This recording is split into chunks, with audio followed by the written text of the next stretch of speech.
नमस्कार, मैं श्यामगिरी। आप देख रहे हैं टीएफडी इंडिया न्यूज 24। टीएफडी इंडिया न्यूज 24 में आप सभी दर्शकों का स्वागत है। इंडिया गठबंधन की तैयारी देखकर मोदी बौखला गए। राहुल गांधी ने किया ऐलान। बड़ी महत्वपूर्ण बिंदु है कि इस वक्त जो मोदी सरकार जिन हालातों से गुजर रही है, कहते हैं ना, यह तो होना ही था, तो यह होना ही था। चूंकि नरेंद्र मोदी सरकार की जो विदेश नीतियां रही, या कूटनीति कहें या देश को लेकर के जो नीति कहें, हकीकत में वह कुछ था ही नहीं, भगवान भरोसे था। यह बात तो तय हो गई और साबित हो गया है, इससे इनकार नहीं किया जा सकता।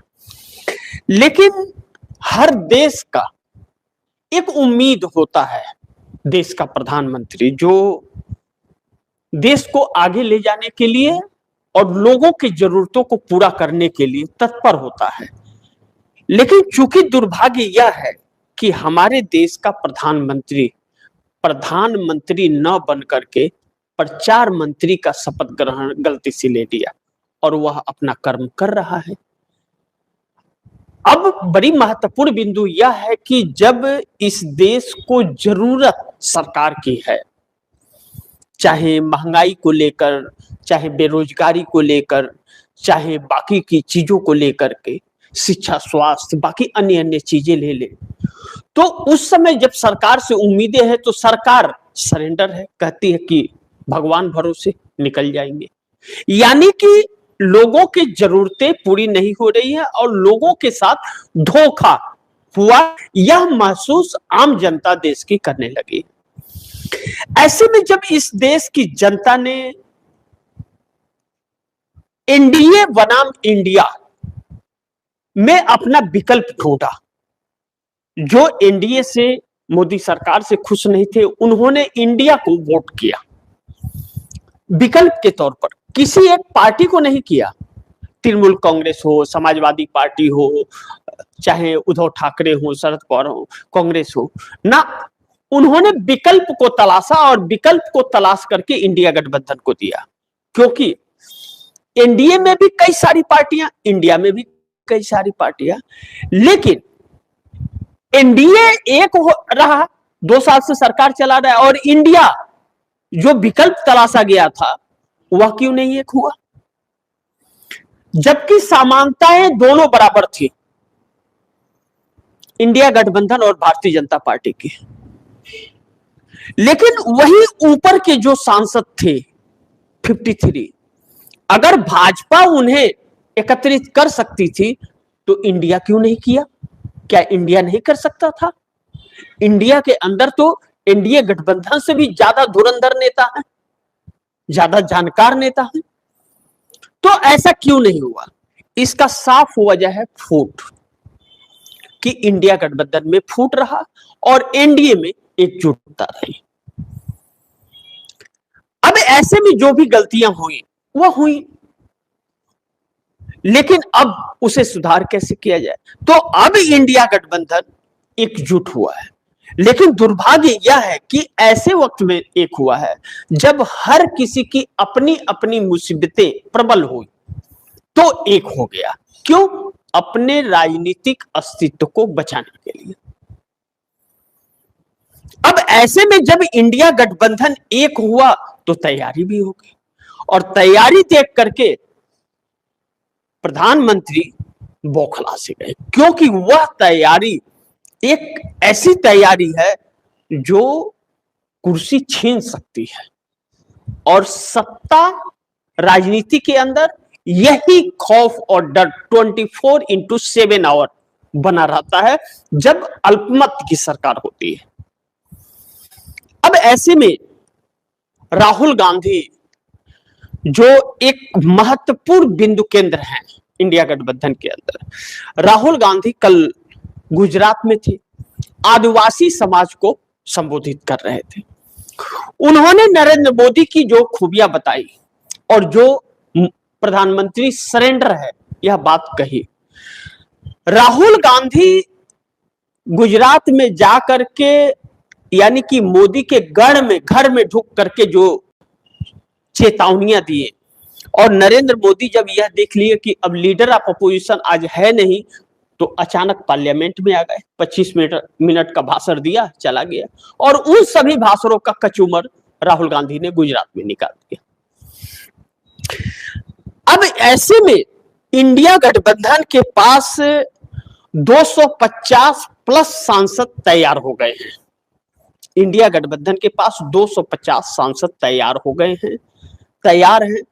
जो 222 से 238 के आसपास था, वह उसकी संख्या बढ़ करके 250 प्लस के आसपास आ गई है। यानी कि बहुत ज्यादा अंतर सरकार और विपक्ष में रहा नहीं।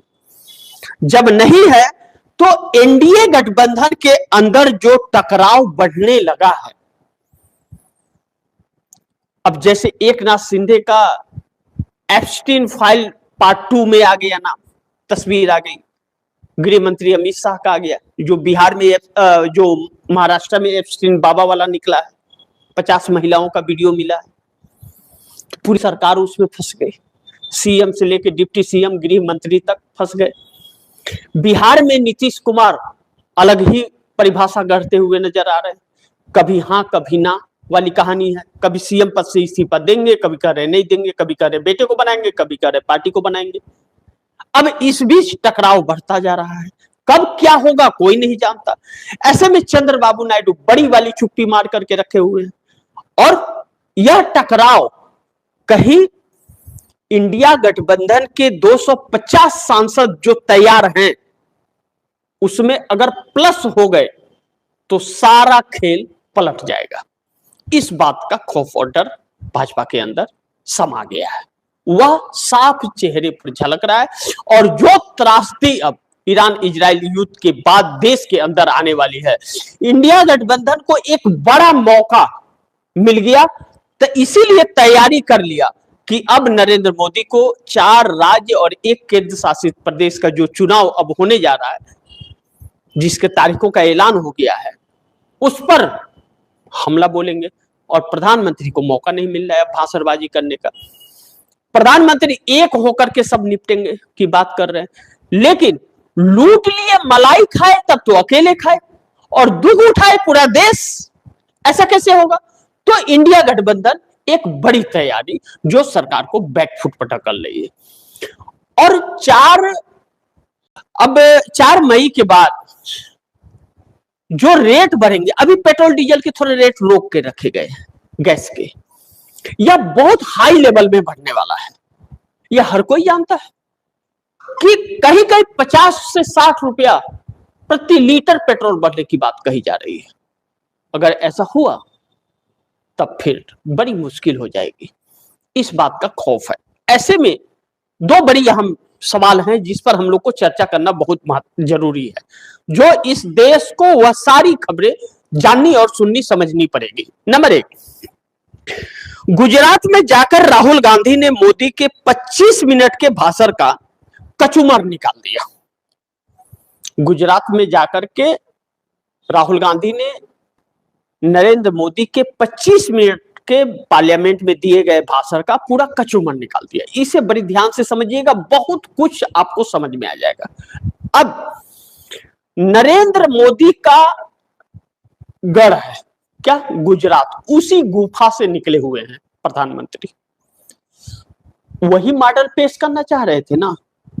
तो गुजरात में तो सारी कंपनियां हैं, तभी भी भूखमरी है, तभी भी लोग बेहाल हैं। यानी कि डर, खौफ लोगों के अंदर डाला गया था, मार पीट, जेल में डाल देंगे, वो कर देंगे, वो कर देंगे, घर तोड़ देंगे, घर बेच देंगे, तुम्हारा जमीन हड़प लेंगे, ये सारी चीजें। लेकिन कहते हैं बकरी की मां कब तक खैर मनाएगी, कभी तो लकड़ी चबाएगी, कभी भी तो उनका नंबर आएगा। अब जिस आदिवासी समाज के अंदर राहुल गांधी गए, आदिवासी समाज को भारतीय जनता पार्टी वनवासी कहती है, यानी कि वन में ही वास करो, तुम वन में ही वास करो और वन का मालिक कोई और। अडानी को मालिक बना दिया, सरकार आती जा रही है, वन सौंपते जा रहे हैं, जैसे छत्तीसगढ़, मध्य प्रदेश, सभी जगहों पर। अब जब उन्हें वनवासी बना दिया, आदिवासी थे तो उनके कब्जे में था, अब वनवासी बना दिया तो उनका मालिकाना हक ले लिया अपने पास। ऐसे में राहुल गांधी जब परिभाषा उन्हें सुनाते हैं और कहते हैं आदिवासी समाज को कि आदिवासी समाज हो चाहे एससी एसटी हो, दलित अति पिछड़ा हो, मोदी सरकार में उसके लिए कोई स्थान नहीं, और यह हकीकत है। क्या चाहे शाहनवाज हुसैन हो, मुख्तार अब्बास नकवी हो, कहीं नजर आते हैं क्या ये लोग? भारतीय जनता पार्टी के ही अच्छे खासे नेता थे, मंत्री भी थे। भारतीय जनता पार्टी को मजबूत करने में बहुत बड़ा हाथ रहा, योगदान रहा इन लोगों का, कहीं नजर आते हैं? उखाड़ के बाहर फेंक दिया, उनके लिए कोई स्थान नहीं है। आदिवासी नहीं है, वोट लेने के लिए आदिवासी, दलित, अति पिछड़ा सब चाहिए, लेकिन उसका सरकार में भागीदारी स्थान कहीं नहीं होगा, अधिकारी में, ब्यूरोक्रेसी में अधिकार नहीं होगा। यह सारी बातें बता रहे हैं। ऐसा नहीं है कि लोगों को समझ नहीं आ रहा है, समझ आ रहा है। लेकिन राहुल गांधी ने जो रात छेड़ी, प्रधानमंत्री नरेंद्र मोदी ने जो 25 मिनट भाषण दिया पार्लियामेंट के अंदर, कहा कि हम बहुत बड़ी आपदा से हमें सामना करने के लिए तैयार रहना पड़ेगा। वो आपदा क्या है? कोरोना आने वाला है क्या? कोई महामारी आने वाली है क्या? कि जानी हो सकता है मोदी जी को ऊपर से कनेक्शन मिल गया हो, रडार काम कर दिया हो, फोन आ गया हो भगवान का, क्योंकि मोदी को भगवान ने भेजा है। कहते हैं कि हमें तो भगवान ने भेजा है, और बाकी को क्या शैतान ने भेजा है? बाकी जो 140 करोड़ लोग हैं उनको किसने, शैतान ने भेजा है क्या? उनको भी तो भगवान ने ही भेजा है। मोदी अनेक अनोखे तो है नहीं उसमें, जिन्हें भगवान ने भेजा है और बाकियों को शैतान ने भेजा है। तो मोदी जिस तरह से लोगों को गुमराह करके अपने चंगुल में लेना चाहते हैं, इस बार वह काम नहीं हो पा रहा है। क्यों? कि आते ही नोटबंदी कर दिए, लोग लाइनों में लग गए, कोरोना काल में लॉकडाउन कर दिए, घर में बंद हो गए, वोटर कार्ड बनवाने लगे, लाइन में लग गए, जन्म प्रमाण पत्र बनाने लगे, लाइन में लग गए, पेपर लीक होने लगे, लाइन में लगने लगे लोग, जीएसटी ला दिए, कंपनियां बंद होकर के लोग पैदल चल पड़े, और अब भूखमरी। अब ऐसे में जब शेयर मार्केट लगातार क्रैश होते जा रहा है, 23 दिन के अंदर 50 लाख करोड़ रुपए से लेकर के 70 लाख करोड़ तक का अभी तक क्रैश हो चुका है मार्केट। भारत के हर साल का बजट जो है, हर साल जो पार्लियामेंट में बजट पेश करती है सरकार, अभी जो बजट सेशन चल रहा है, जो बजट पेश किया 53,30,000 करोड़ का है। कितना? 53,30,000 करोड़ का। अब 53,30,000 करोड़ का बजट है, एक साल यानी कि 12 महीने यानी कि 365 दिन, और 30 दिन में 50 लाख करोड़ आपका 50 से 60 लाख करोड़ रुपए डूब गया।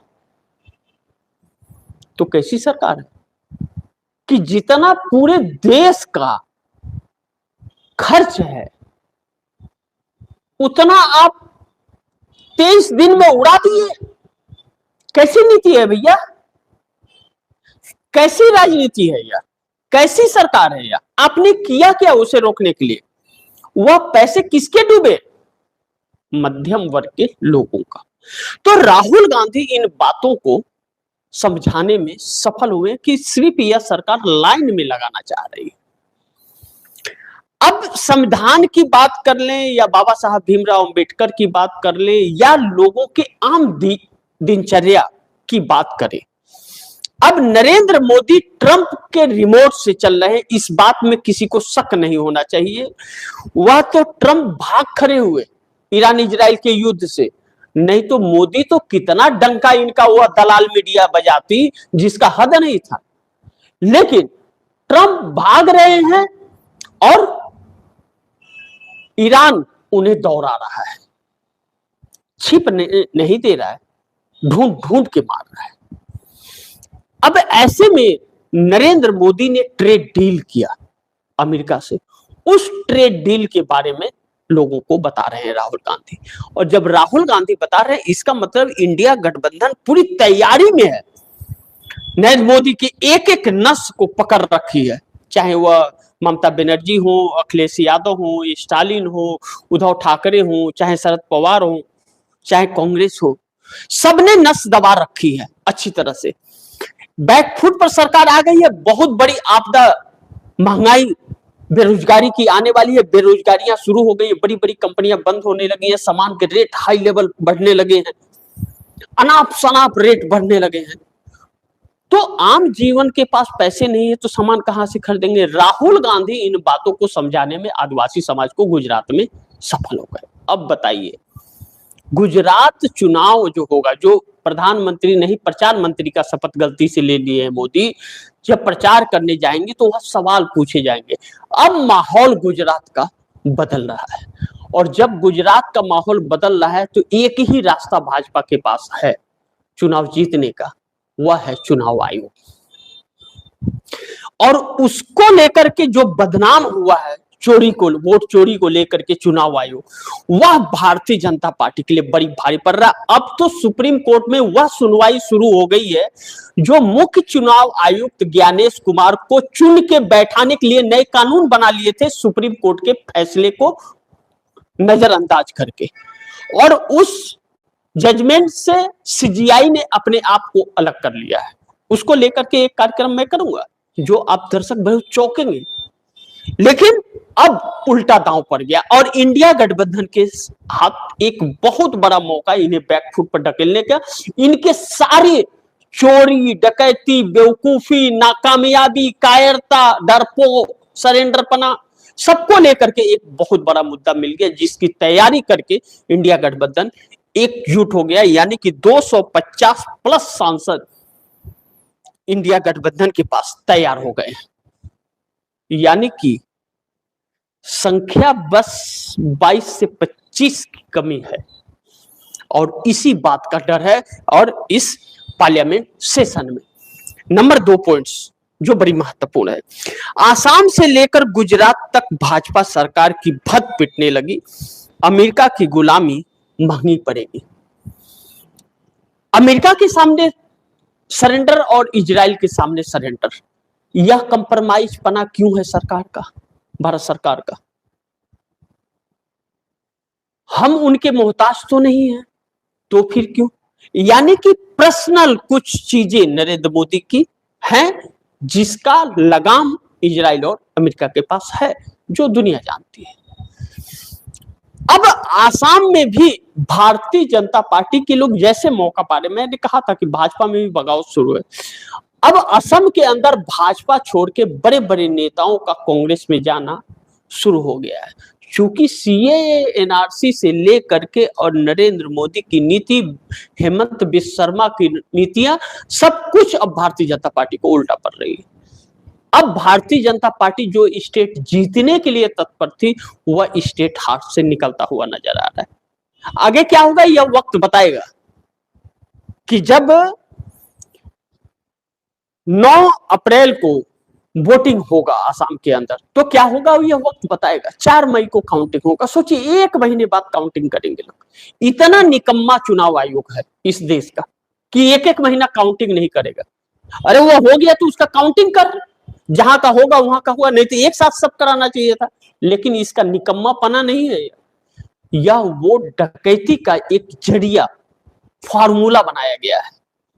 लेकिन कितना कारगर साबित होगा अब यह वक्त बताएगा, क्योंकि खेल पलट रहा है। अब ऐसे में पश्चिम बंगाल, ममता बनर्जी एक नई चुनौती देती हुई नजर आ रही है, जो भारतीय जनता पार्टी को काफी भारी पड़ रहा है।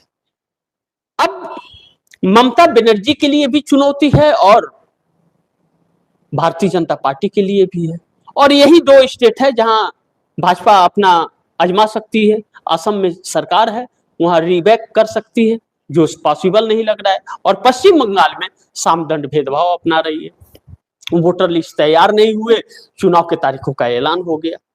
और चुनाव आयोग की या डकैती, चोरी, गद्दारी, बेईमानी न्यायपालिका को दिखता नहीं। सबसे बड़ा दुर्भाग्य यह है। तो अब यह बात तो जनता को ही समझना पड़ेगा कि 65 लाख जिनके लोगों के नाम काटे गए, भारतीय जनता पार्टी लोकसभा चुनाव में उनका वोट तो ली थी ना, तो क्या वह इस देश के नागरिक नहीं थे?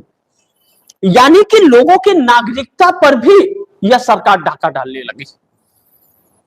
लेकिन गृह मंत्रालय कायरों की तरह बिल में ढुका हुआ है, बताता नहीं है कितने वो हैं, घुसपैठिए हैं, क्योंकि घुसपैठिए हैं ही नहीं।